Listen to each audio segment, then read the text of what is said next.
welcome to another episode of Going All In, Get the Edge You Need to Succeed. I'm Dr. Erin McKinley, and today we have the last of the spotlight sessions that we'll have on the podcast for a little while. So today I have with me Julie Schumacher and Kaitlin Byrd from the Illinois State University, and they're going to be talking about two tracks within their program, a distance track and an on-site MSDI, and they are based in Normal, Illinois.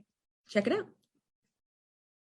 All right, welcome to the podcast, Julie and Kaitlin. To get us started for this episode, I would love for you to give us a little introduction to you, your journey to RD, and how you both landed at Illinois State. Great. Well, I'm Julie Schumacher, and I'm director of the internship program at Illinois State University. I fell in love with nutrition as a high schooler and went to South Dakota State University for my undergrad in dietetics. When looking for internship programs, I went through the same process as everyone does now, looking at all the benefits, weighing the pros and cons of all sites, and trying to go and visit as many places as I could. I ended up visiting Illinois State University for my internship during the senior year of my college career and decided that was going to be number one on my rankings. I was fortunate to be placed at Illinois State University as an intern, and now almost 2 decades later, I am director of the program. So there was a lot that happened in between all of that.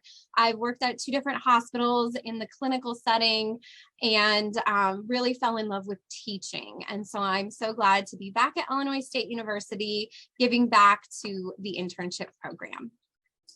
All right. Well, hi, everyone. And thank you, Erin, for having us. My name is Kaitlin Byrd. I'm the assistant director of the DI program at Illinois State. And I serve as kind of the program coordinator of the Track 2 distance internship. So my journey to RD also started in high school. I suffered a sports injury that led me into just exploring healing, both physically and through nutrition. And so as part of that journey, I got into the dietetics field. I started at a small junior college and ended up transferring to Illinois State University to finish my DPD, and then was fortunate enough to stick around and be matched to the MSDI and finish up my internship program there. As I was completing my dietetic internship, I really developed a love for clinical dietetics and specifically critical care, and was really fortunate enough to get my first career as an ICU dietitian working in critical care every day. So I did that for about 4 years, transitioned into some management in a clinical setting. And then one day I kind of reached out to Julie and said, hey, I've been thinking more about education. And it just so happened to be the same year that they thought about launching the distance track. And so I was able to come back to ISU as a professor and as the assistant DI director to help get that distance track off the ground. So I've been with the distance DI since 2019, and I'm really excited about where we're taking the program in the future. All right, awesome. Well, I'm going to let you jump into telling us all about these different tracks in the program. Great. Well, looking at our internship program, we have 2 tracks. I will speak first about the on-campus master's internship track, and then Kaitlin will finish talking about the distance internship track. Both tracks, we do have a final endpoint with a master's degree. So there's an option to get your master's degree with both of these tracks. So looking first at the master's internship program, this is a 16-month experience on campus. So the first 2 semesters, we'll talk about how the courses align, and then you complete rotations during the last half of the internship experience. Some great things about track 1 that I want to highlight today are, number 1, the graduate assistantships with tuition waivers. I interview students at the completion of our program and always ask, what attracted you to Illinois State University? Number 1 answer is always the financial aspect. And that was probably my reason as well to put ISU first on my list. So all 10 students who are matched to track 1 receive a graduate assistantship position. With that position, they are paired with another professor in our department or aligned with another agency that we have graduate assistantships set up with. and you work 10 hours a week with that individual. So I have a graduate assistant, for example, who helps me with my classes and my research.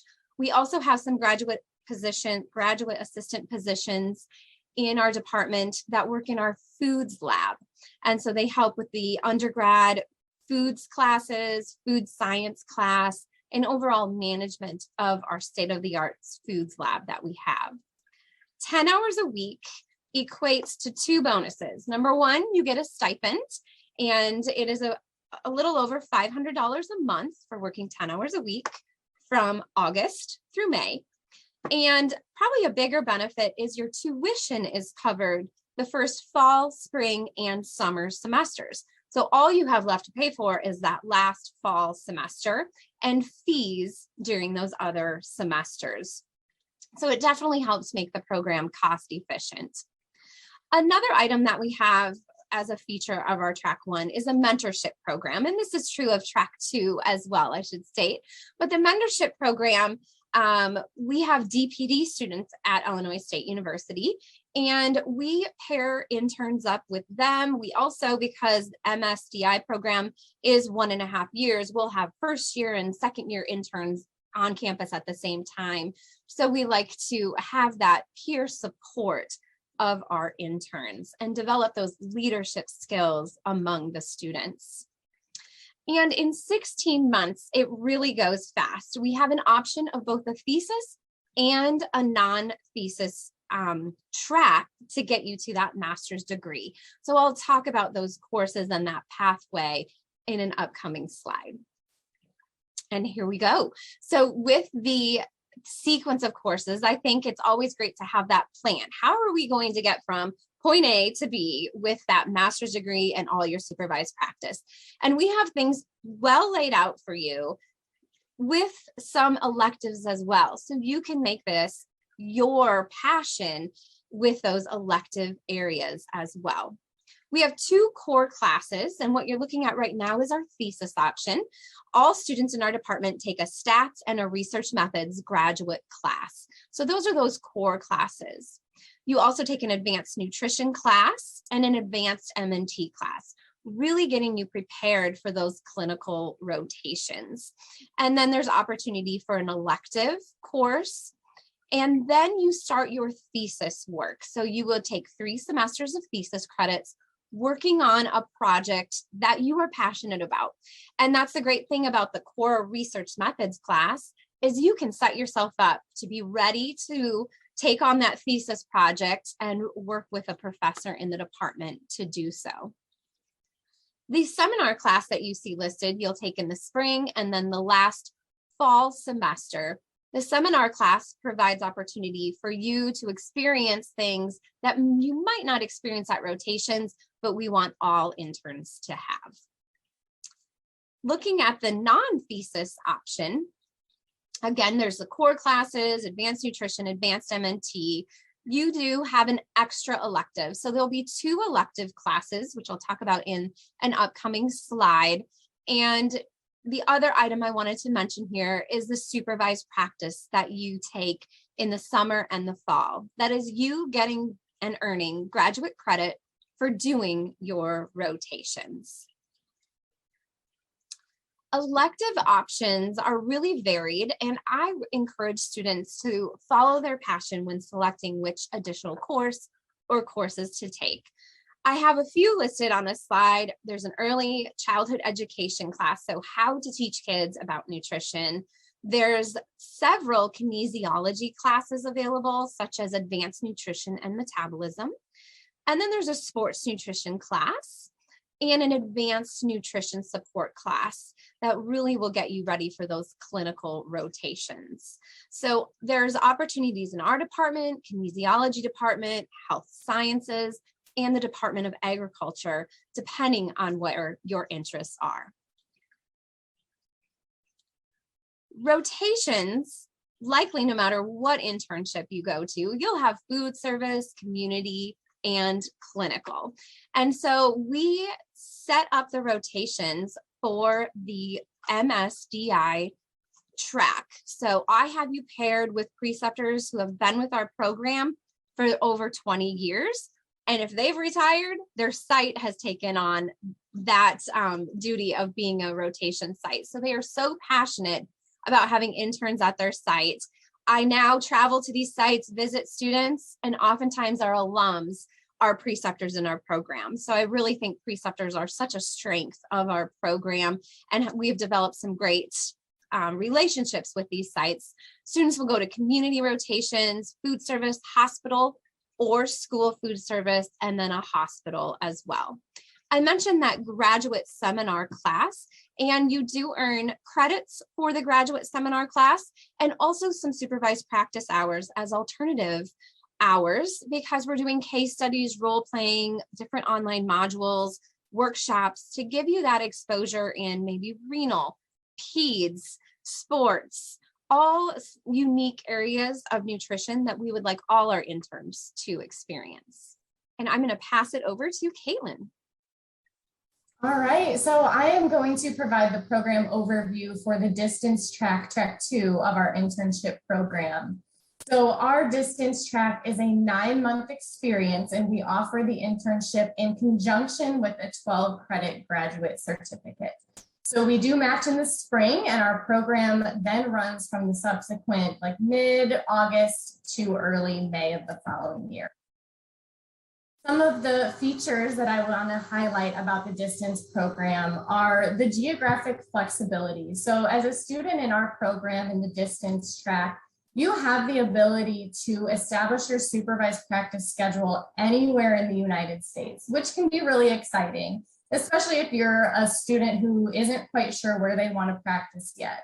We have one student in our program this year who renovated a bus and is traveling across the United States and doing rotations all over the place to really try to figure out what area of the country and what area of dietetics she wants to pursue. So that flexibility is a strong feature of a distance program. Like Dr. Schumacher mentioned, we also have a lot of mentorship built into our distance track.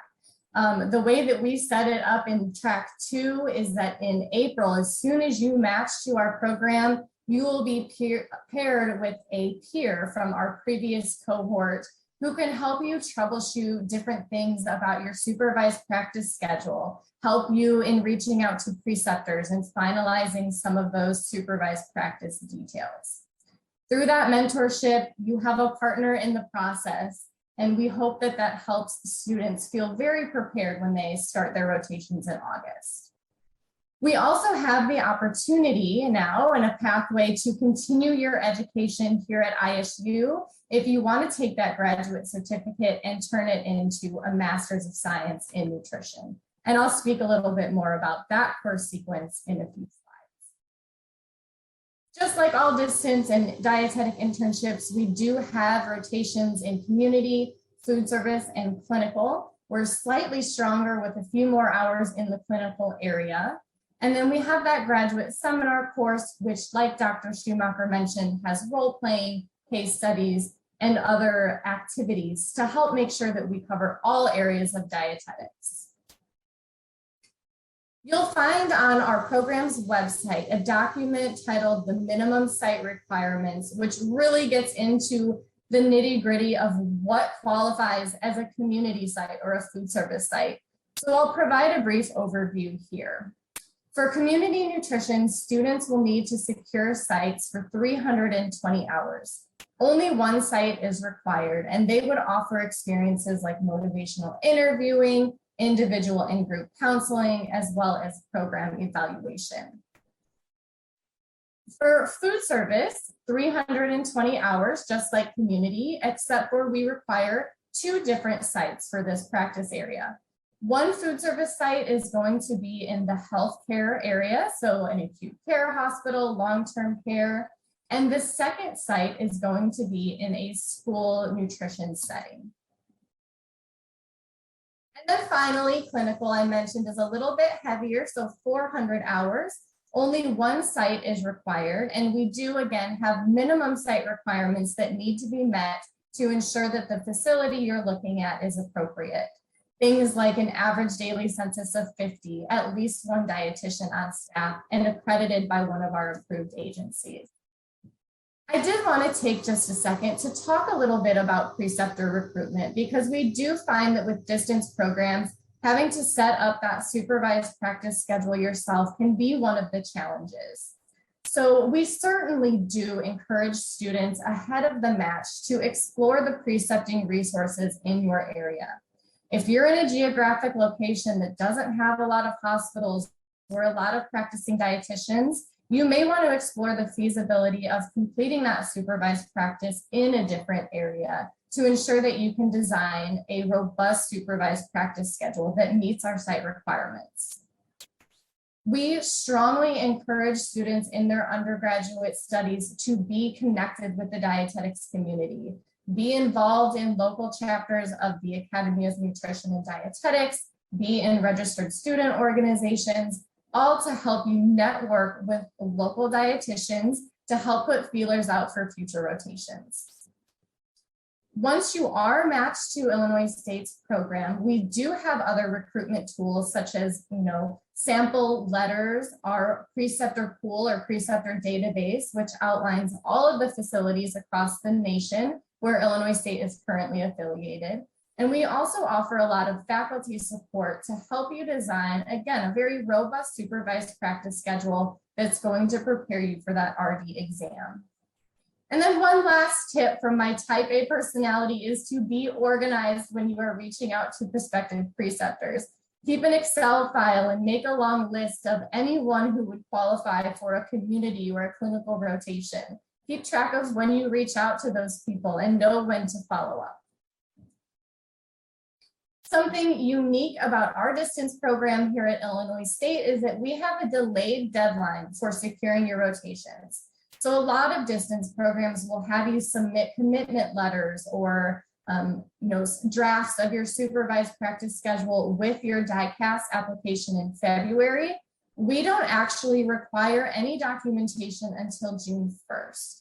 Now, I want to reiterate that we definitely encourage you to be looking at your precepting resources and starting to design your schedule, but you have a little bit of extra time to finalize all of your documentation before the program requires anything. As I mentioned, our Track 2 distance internship is offered in conjunction with a graduate certificate. This is a 12-hour graduate certificate that is 6 credit hours in the fall and 6 in the spring. 3 credit hours each semester come from being in the field on site doing your rotations. We recommend doing food service and community in the fall and clinical in the spring, but we do offer a lot of flexibility in terms of schedule design. The second 3 credits per semester come from that graduate seminar course, which I spoke about earlier.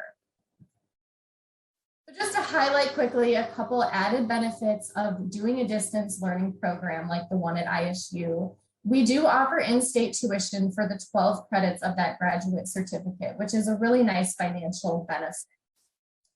In the summer between batch and when you start rotations, we also offer kind of a DI boot camp in which we review some of the different areas of community, food service, and clinical that may be a little rusty and that you may want to brush up on so that we can make sure you enter rotations ready to hit the ground running. We also do have our orientation for the program online, so there is never any reason for you to travel to Bloomington Normal or Illinois to do that orientation. We also do offer some discounted rates for RD review courses for both Track 1 and Track 2, as well as stipends for select conferences throughout the year. So just quickly, we are now offering an online pathway for students who want to get ahead of the 2024 deadline and start working on that Master's of Science in Nutrition.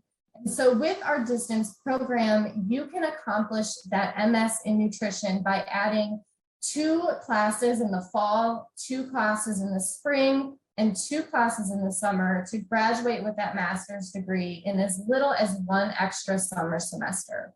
So there are additional details on the course sequence and the additional cost of adding those courses on our program's website.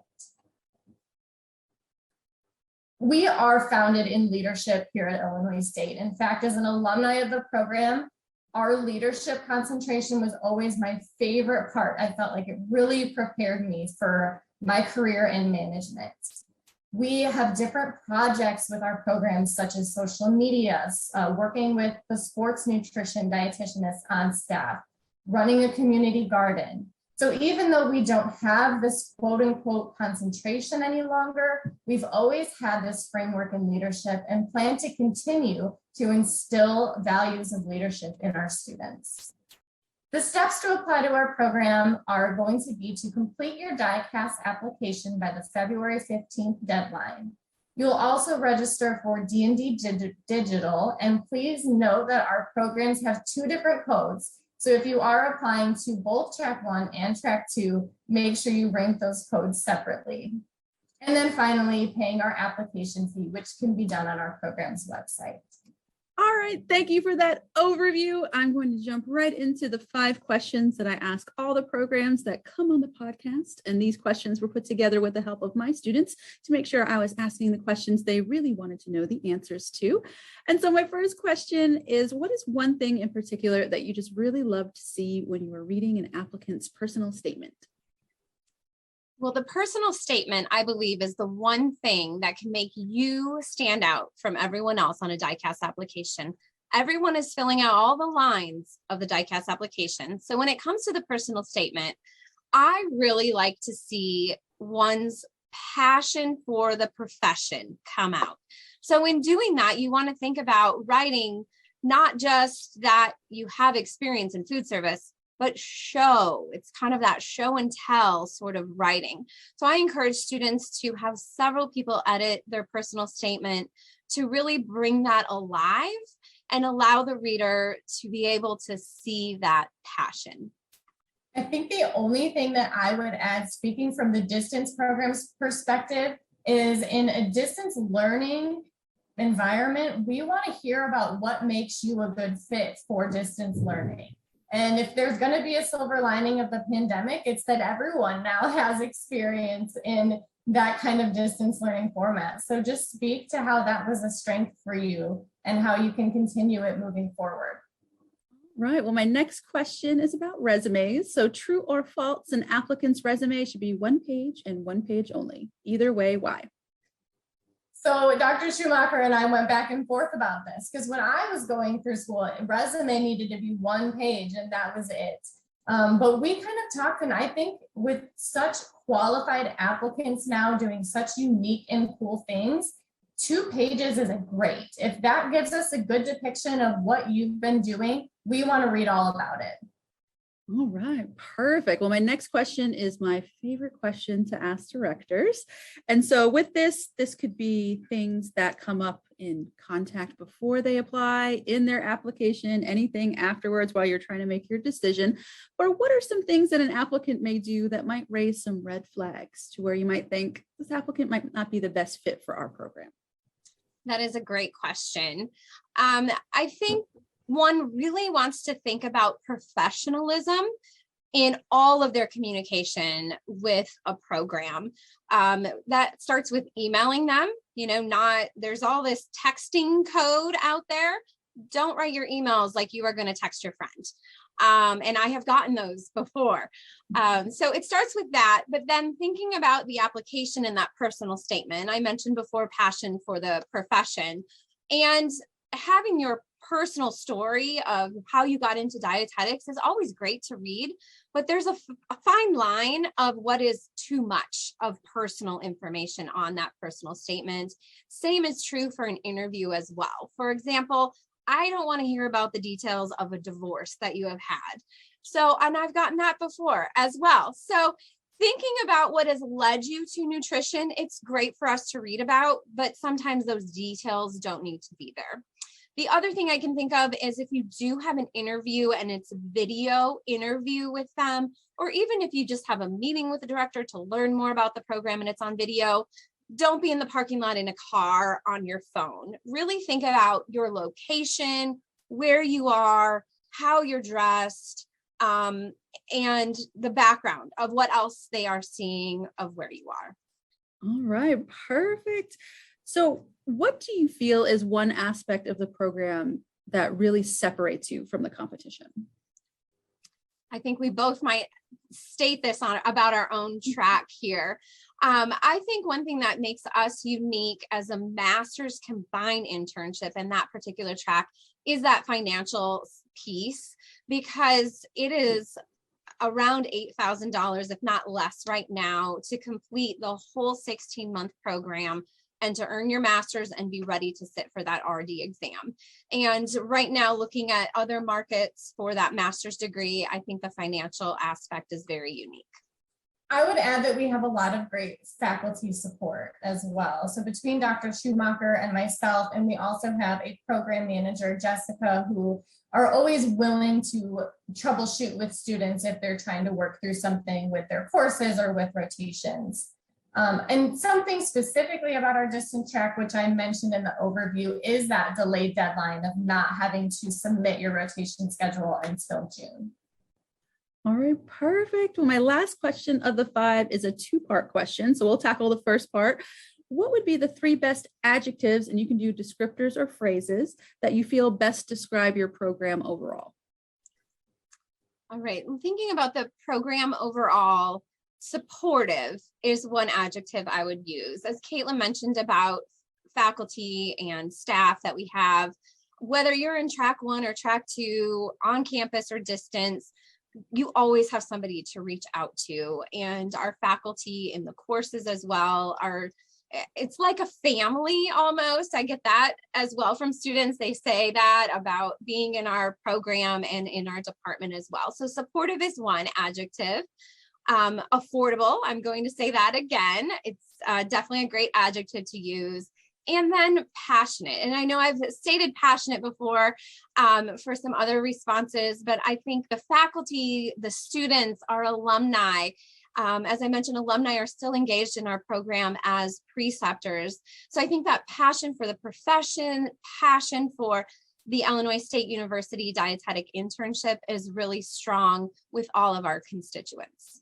So I would echo what Dr. Schumacher said and also add the customizable factor of the distance internship. You know, if you're a student who knows that you're really passionate about sports nutrition, but may not be able to get into the super competitive sports nutrition internships, you can come to our program and design your rotations to fit what you are really interested in dietetics. So customizable is one of my words. And then connected. You know, even though there are 50 students in our distance track, we don't want them to feel like they're 1 in 50, and they don't. They really have that connected feeling with their faculty and with the peers in their cohort as well. All right, well, part 2, very similar to the first, the 3 best adjectives, descriptors, or phrases to describe your ideal applicant. I'm going to use passionate again. Seeing one's passion for the profession, I just can't reiterate that enough, because that just makes you a unique individual, ready to come into our program and to make a difference in our community. And that's what we want you to be as an alum as well. So passionate, one who's driven, so one who sees what needs to be done and goes and does it. And we can see that by your resume, by your application as well. And so I think those are mine. I'm going to let Kaitlin add to that. Sure. So I would add students who are independent and can really take initiative. That's a requirement of a distance program where you're designing your own schedule and reaching out to preceptors and gathering documentation and all of that on your own. As well as someone who is a self-starter and can go into a rotation and see where improvements need to be made, or see a nurse go into place and then G-tube and say, hey, can I come watch? Someone who's going to really take accountability for their education. All right, well, that was all the questions that I had for this episode. So I would love to close this one out with a quick take-home message from each of you to potential applicants. I am thrilled to review your application in February. I look forward to reading more about your passion for the profession and having you join our team of interns and strong alums in the Central Illinois area for track 1, and distance again, anywhere you are at. I think the Redbird pride is strong, and reaches far. Thank you again to Julie and Kaitlin for joining me on the podcast today. And for those at home who would like some more information on the 2 tracks at Illinois State, I've included those website links in the program description below this video. And as always, don't forget to like and subscribe so you don't miss out on what's next on Going All In. And we'll see you next time. Bye.